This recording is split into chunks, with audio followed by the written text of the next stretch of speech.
할렐루야. 자, 오늘은 베드로 전서, 베드로 후서 성경 강해를 하도록 하겠습니다.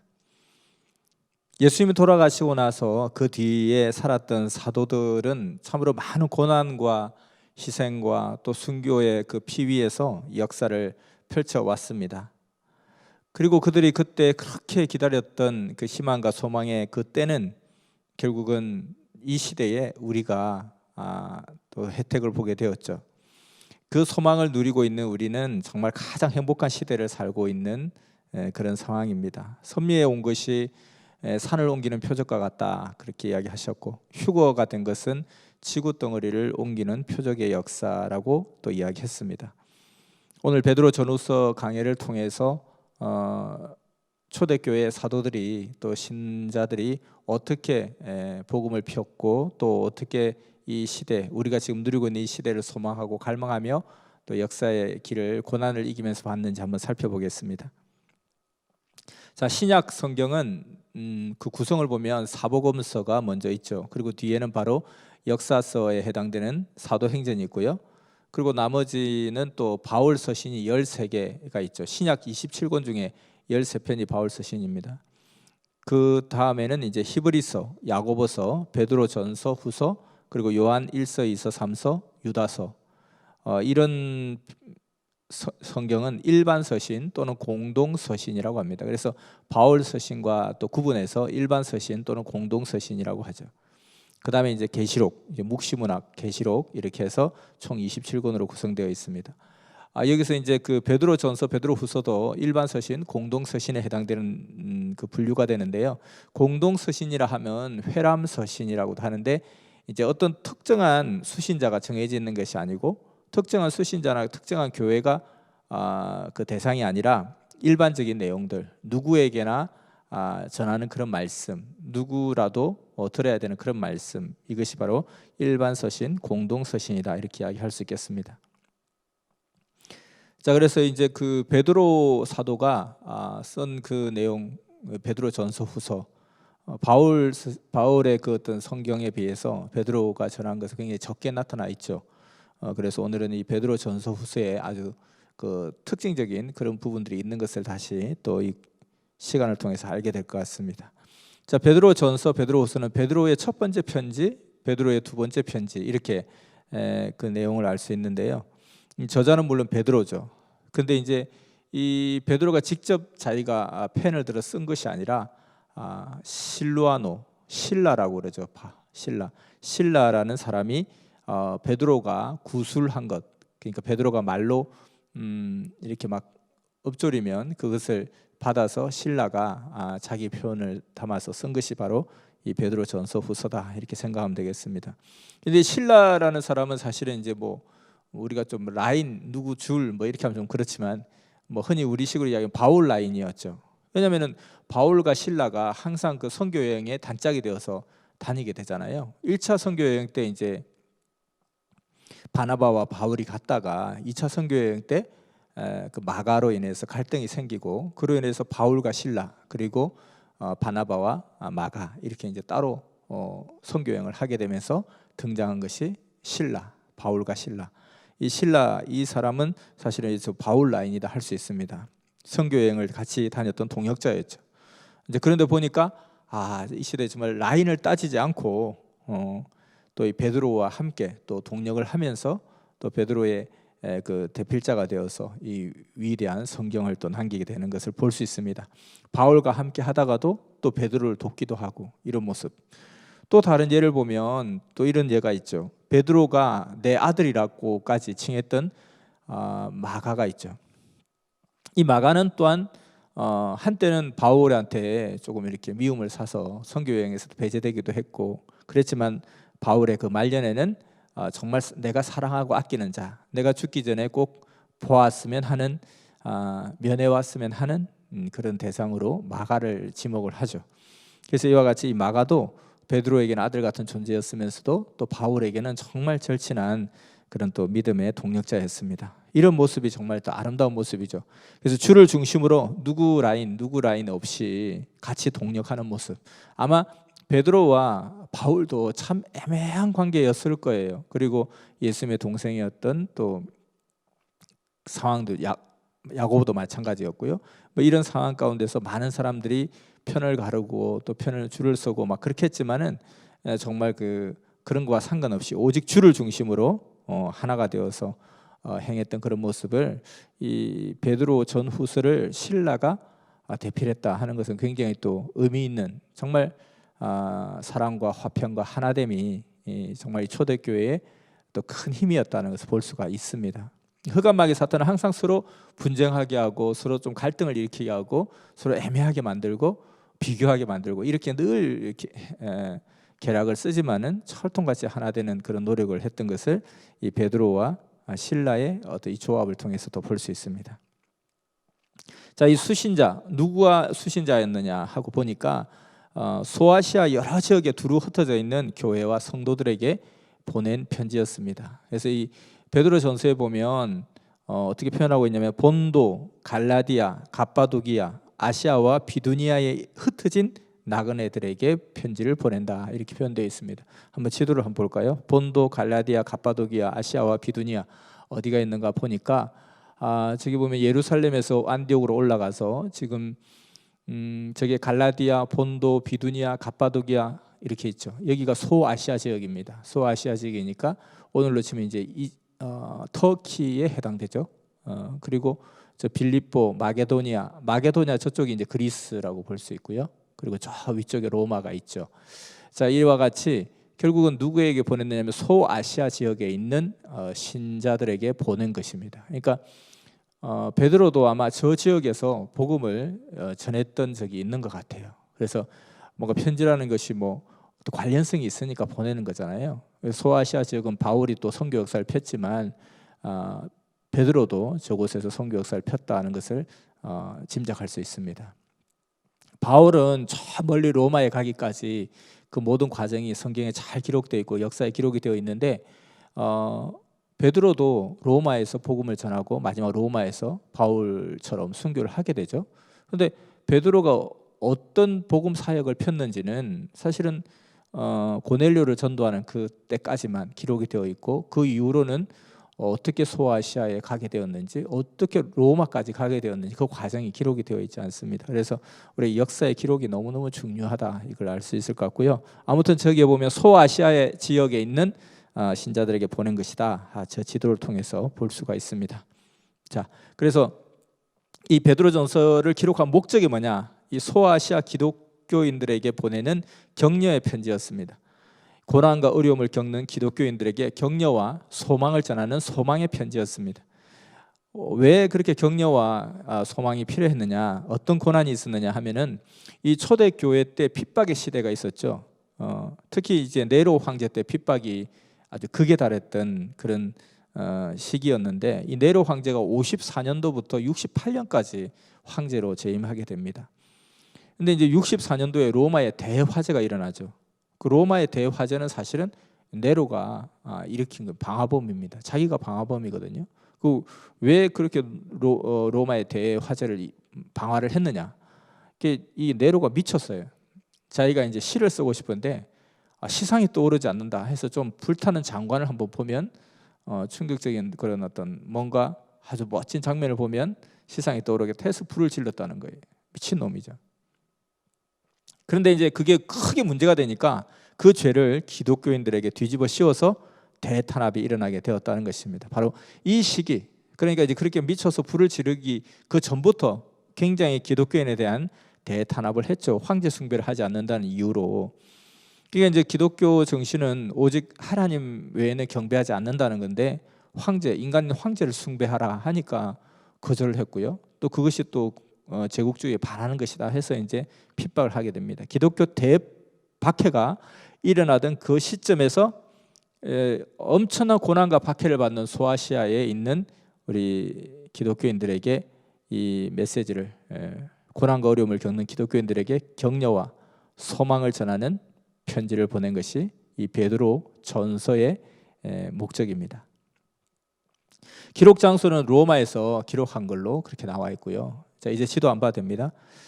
자기가 바벨론에 있다고 거기에서 표시를 하는데 이것은 하나의 또 상징적인 의미라고 볼 수 있습니다. 왜냐하면은 그 바벨론에 베드로가 간 적도 없고요. 또 로마에서 마가가 함께 있었던 것이 기록된 것으로 볼 때에 로마에서 저술된 것으로 그렇게 볼 수가 있습니다. 자, 종합적으로 이야기하면 베드로 전서는 고난을 당하는 1세기 시대 때 소아시아 기독교인들에게 힘과 격려와 그 소망을 불어넣는 그런 편지였습니다. 많이 나오는 단어가 이제 네 가지가 있는데 고난, 소망, 영광, 즐거움 이렇게 이제 네 가지 단어가 있습니다. 그래서 고난 속에서도 절대 소망을 잃지 말고 영광을 돌리며 즐거워하라는 것이죠. 우리도 이와 같이 지금 이렇게 좋을 때 정말 온전한 더 큰 영광을 돌려야 되겠습니다. 그 고난 중에도 너희는 소망을 잃지 말라. 그 엄청난 그 박해라는 것은 뭐 상상할 수 없는 그런 고통의 시간들이었고 공포의 시간들이었죠. 그런데 그 속에서 너희들이 정말 고난 중에 있다 할지라도 소망을 잃지 말라. 너희가 주를 믿는다 할지라도 고난을 받을 수가 있다 하면서 왜 우리에게 이렇게 고난이 있는지에 대해서 많은 사람들이 의문을 가질 수 있는 그런 상황이었습니다. 그래서 왜 우리가 이렇게 고난이 있지? 우리가 뭘 잘못했는데 주를 열심히 믿었는데 왜 우리에게 이런 고난이 있나? 이 고난은 왜 그치지 않나? 이런 상황 속에서 너희가 믿지만 고난을 당할 수도 있다 하고 그 고난 당하는 것에 대해서 이해를 시킵니다. 너희가 주를 믿어도 고난을 당할 수가 있다. 그렇지만 하나님의 뜻을 위해서 당하는 고난은 헛되지 않다. 오히려 그 고난을 통해서 연단을 받고 정결케 되고 거룩해지고 하나님의 영광에 들어갈 수 있다. 그렇기 때문에 어떤 어려움, 고통을 당해도 너희가 당황하지 말고 이상하게 생각하지 말고 왜 내가 이런 고통을 당해야 하는가 이상하게 여기지 말라. 이상하게 여기지 말고 고난을 통해서 하늘 앞에 더 큰 소망으로 나아갈 수 있다는 것을 너희들이 기억하라. 이것을 이제 강조하는 것이죠. 그래서 여기서 보면 이제 그 소아시아에 흩어져 있는 나그네라고 이제 그 신도들을 기독교인들을 나그네라고 표현합니다. 본도 갑바도니아에 거하는 나그네라는 표현을 쓰는데요. 사실 이게 이제 그 원래는 이 소아시아의 지역에 있는 유대 기독교인들 이 사람들을 디아스포라라고 그렇게 하죠. 디아스포라는 것은 디아라는 것은 흩어진다는 뜻이고 스포라는 씨를 뿌리다 이런 뜻이에요. 그러니까 흩어진 유대인들을 말하는 것인데 이들이 고난을 통해서 뿔뿔이 흩어졌지만 그로 인해서 하나님의 복음이 만방에 퍼지게 되었다. 그러니까 흩어지게 해서 씨를 뿌리게 했다 이런 뜻이죠. 그래서 이것은 바벨론 포로 시대 때부터 이제 유래가 되는데요. 바벨론 포로 시대 때 예수님 당시보다 한 500년, 600년 전에 바벨론 포로 시대 때 그 머나먼 땅으로 끌려갔다가 거기서 다시 귀환하는 사람들도 있고 그 자리에 남아있는 사람들도 있고 이 남아있던 사람들이 이제 그 제국이 경계가 바뀌고 국경이 바뀌고 하는 가운데 그 소아시아 지역으로 흩어져서 살게 되었고 그래서 한 500년 정도 지났을 때에 이들은 이제 교포가 됐죠. 교포. 그러니까 우리 재미교포, 제일교포, 제중교포 저기 고려인들처럼 그렇게 국가의 순환을 통해서 각 세계에 흩어졌던 사람들이 거기서 자기 전통 문화를 그대로 유지하고 우리 고려인들이 뭐 아리랑을 부르고 또 중국 동포들이 아리랑을 부르고 뭐 이렇게 하는 것처럼 이 한국의 그 문화를 유지하고 갔던 것처럼 유대의 정통 문화를 유지하고 있는 그 터전에서 또 구약의 율법을 배우고 학습하는 터전에서 그들에게도 이제 기독교 복음이 전해지니까 그들이 자기 지역 소아시아 지역에서 그 복음을 받아들이고 기독교인이 되는 그런 사람들 디아스포라 유대인이라고 그러죠. 자, 그래서 이 말씀처럼 흩어지게 해서 복음의 씨를 뿌리다 이렇게 되는 거죠. 근데 이제 그 객지에 거하는 유대인을 디아스포라라고 표현을 하는데 베드로 전서에는 이들을 나그네라고 표현을 합니다. 이 나그네라는 의미가 무엇일까? 이 세상을 살아가는 우리는 이 세상에서 나그네라는 거예요. 왜냐하면 이 세상은 우리의 집이 아니다. 그럼 우리의 고향, 우리의 본향 어디냐? 하나님의 나라라는 거죠. 그래서 이 베드로전서의 이 나그네라는 이 표현이 우리의 뭐 찬송가에도 많이 나타나고 또 어떤 뭐 이렇게 설교에도 많이 인용되는 부분이 결국 우리의 본향, 우리 고향, 우리의 집. 지금 이 세상은 지나가는 나그네의 발걸음이 지나가는 하는 과정의 세계고 우리가 돌아가야 될 우리의 원래 집, 본향은 하늘나라다, 이런 뜻입니다. 그래서 이 세상은 나그네 길, 그러니까 이 세상에서 뭔가를 성취하려고 하지 말고 이 나그네 길에서 집 짓고 사는 것이 아니라 영원한 그 세계, 돌아갈 나 본향의 집, 그 목적과 뜻을 하늘에서 성취해야 된다. 이곳은 우리가 지나가는 과정이다, 나그네 길이다. 그래서 여기에서 어려움이 있어도 하늘나라의 소망을 생각하면서 그 하늘나라의 소망을 잊지 말고 그 고난 가운데서 소망을 잊지 말라 하는 그런 의미로 이야기하는 것입니다. 우리가 선생님 말씀 중에도 행복은 비바람 눈보라 속에 오고 행복은 가시 등불 속에 있다 했습니다. 또한 고난이 없으면 행복도 없다고 했습니다. 그래서 우리는 좀 고난이 없기를 기도하지 말고 고난을 이기도록 기도해야 된다 하는 것입니다. 고난과 어려움이 있더라도 더 좋은 계획, 더 좋은 일이 있겠구나 생각하며 절대 믿음으로 고난을 즐겁게 이겨나가라는 것입니다. 그 고난을 통해서 우리는 연단을 받고 정결케 하고 마음을 새롭게 하고 더 큰 도전을 할 수 있는 그런 어떤 하나님이 인도하시는 축복의 일로 갈 수 있다는 것입니다. 고난 가운데 소망을 잃지 말고 어려움이 있어도 늘 주님이 함께 하시니까, 지켜주시니까 고난을 통해 오히려 정결하게 되고 그리스도의 영광에 참여할 수 있다 하는 것을 권면한 것입니다. 그래서 그 베드로는 그 실체 증거로서 예수님을 언급합니다. 이런 고난의 가장 모범이 되는 예수님의 그 십자가 사건을 각 장마다 언급을 합니다. 베드로전서가 1장부터 5장까지 있는데 각 장마다 예수님의 그 십자가 사건을 이제 거론을 한다는 거예요. 예수님은 십자가 고난을 당했지만 그 십자가 고난을 이기면서 영광의 길로 가시지 않았냐? 너희도 지금 그리스도의 고난의 길에 같이 동참하고 가는 것이니까 이 고난의 길을 절대로 이겨야 한다. 이것을 강조한 거죠. 낙심하지 말고 좌절하지 말고 마음을 굳게 하고 너의 마음을 꼭 지켜라. 그렇게 강조한 것입니다. 베드로전서 총 5장의 구성을 한번 보면 그 전반부에는 하나님이 택해서 너희를 불렀다 하는 그 예정론적인 입장을 강조합니다. 그래서 2장 9절에 보면 그 유명한 구절이죠. 너희는 하나님의 택한 자요 왕같은 제사장이다. 이런 이야기하죠. 이 베드로전서 후서에는 굉장히 유명한 구절이 많이 나와요. 참 짧지만 베드로전서 5장이고 베드로전서 3장인데 이 짧은 책 속에 굉장히 그런 어떤 문구들이 참 많이 나오고 우리 30개론에도 많이 이렇게 인용되는 그런 구절들이 많습니다. 너희는 하나님의 택한 자여 왕같은 제사장이다. 그런데 창세전부터 너희를 택했다. 그래서 우리는 어떠한 사람인가를 알아야 된다. 이것을 강조했는데 우리 이 섭리 역사도 마찬가지죠. 절대 우리는 하나님의 창조 목적을 이룬 신부의 그런 삶이라는 것입니다. 지구촌, 이 지구하고도 지구덩어리하고도 바꿀 수 없는 소중한 존재라는 거죠. 그렇기 때문에 우리가 어떤 어려움 속에서도 사탄에게 무릎을 꿇는 그런 역사가 있어서는 안 된다는 것입니다. 왜 이런 고난과 환란이 있나? 하지만 때로는 뜻이 있어서 더 큰 뜻을 위해서 고난과 환란을 줄 때도 있다. 예수님의 십자가의 사건을 보라 하는 것입니다. 예수님처럼 잘못한 것이 없어도 의를 위해서 주를 위해서 핍박을 받을 때 그럴 때가 있나니 오히려 그럴 때 너희는 더 기뻐하라.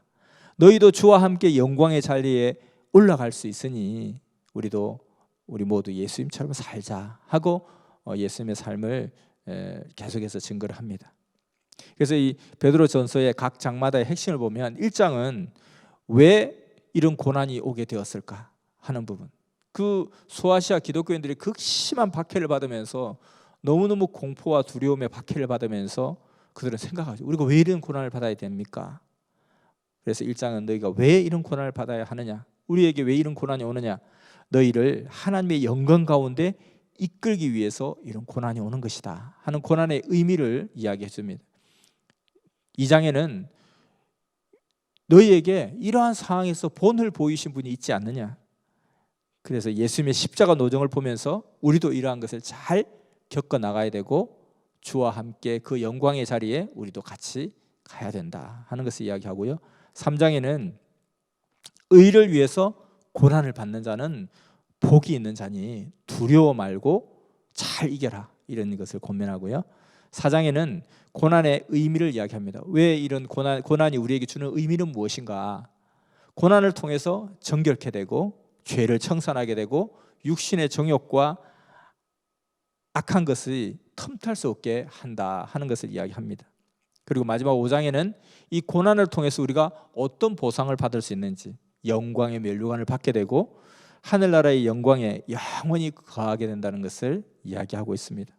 그 영원한 영광을 위해서 잠깐의 고통, 이 나그네의 하루길, 이 잠깐의 고통을 이겨라. 우리의 본향은 이곳이 아니라 영원한 하나님의 나라니까 이곳에서 성취하지 못한다고 해서 너무 슬퍼하지 말고 두려워하지 말고 우리가 승부를 볼 곳은 바로 우리의 본향 하늘나라다라는 것을 강조합니다. 그 1세기 때 이 로마로부터 받는 기독교인의 박해, 그 고난, 아주 끔찍한 그런 일이었죠. 그 기독교 역사, 초대교회 역사 속에서 3대 박해, 뭐 우리나라도 기독교가 들어올 때 뭐 4대 박해가 있었잖아요. 근데 3대 박해가 있었는데 네로 황제 때, 그리고 도미티안 황제 때, 그리고 트라이안 황제 때 이렇게 3대 핍박이 있었는데 그 외에도 계속해서 엄청난 핍박을 이제 받게 됩니다. 그러다가 313년도에 이제 콘스탄티누스 대제가 밀라노 칙령을 통해서 기독교를 공인하게 되죠. 그래서 이 기독교 공인은 뭐냐면 이제 믿어도 좋다라는 거잖아요. 그리고 392년도에 이제 국교화가 되고 이제 안 믿으면 다 주고 안 믿으면 이제 처벌할 거야, 이게 국교화고요. 그래서 사실은 이제 로마 시대 때가 400년이라고 하지만 실제로 박해가 진행됐던 것은 한 300년 정도 남짓되죠. 그 밀라노 칙령 공인되는 그때까지는 핍박을 했었죠. 그 공인된 이후로는 이제 뭐 또 여전히 어려움은 있었겠지만 그러나 그렇게 막 대대적인 박해나 핍박은 있을 수 없죠. 이제 인정을 받았으니까요. 자, 그래서 300년 정도 엄청난 핍박을 받았는데 그 와중에 믿음을 저버리지 않고 살았던 그 선지 선열들의 그 모습, 그에 비하면 뭐 우리 섭리길 가는 우리는 너무너무 거저먹기고 감사한 일이죠, 사실은. 그래서 좀 힘들고 어려움이 있다 해서 삐죽빼죽하지 말고 정말 또 뭐 의심하고 또 믿음도 약해서 그냥 막 왔다 갔다 하고 흔들리고 그런 것은 있어서는 안 된다는 것입니다. 그래서 예수님 이후로 300년의 그 로마 박해 때 얼마나 많은 고통 속에서도 그 믿음을 저버리지 않고 가자고 했던 그 베드로의 그 어떤 권면의 편지를 한 번씩 보면 참 우리가 그 시대의 신앙의 선조들에 대해서 참 미안한 마음도 들고 감사한 마음도 들고 우리도 정말 정신 차리고 정말 잘 해야 되겠다 이런 생각이 절로 들게 됩니다. 자, 베드로전서에도 앞서 말했듯이 유명한 구절이 많다고 그랬는데요. 베드로전서 1장 20절에 창세전부터 우리를 예비하사 예정하사 예정론에 그런 구절이 있고요. 2장 4절에는 예수님을 보배로운 산 돌이다 이렇게 표현도 하고 있죠. 3장 18절에는 육체로는 죽임을 당하시고 영으로는 살리심을 받았으니 옥에 있는 영들에게 복음을 전한다 하는 그런 내용들이 또 나타나고 있습니다. 4장 6절에는 죽은 자들에게도 복음이 전해진다. 그래서 영으로는 하나님처럼 살게 하려 함이다 하는 내용들이 나타나 있습니다. 그리고 5장 8절에는 사탄론에 많이 나오는 구절이죠. 우는 사자와 같이 두루두루 돌아다니며 삼킬 자를 찾는다. 그러니까 흑암마귀 사탄들이 이와 같이 우는 사자와 같이 두루두루 돌아다니며 삼킬 자를 찾는다. 그래서 너희는 항상 깨어서 온전함에 이르라 이런 이야기를 합니다. 자, 이렇게 베드로전서가 끝나게 되고요.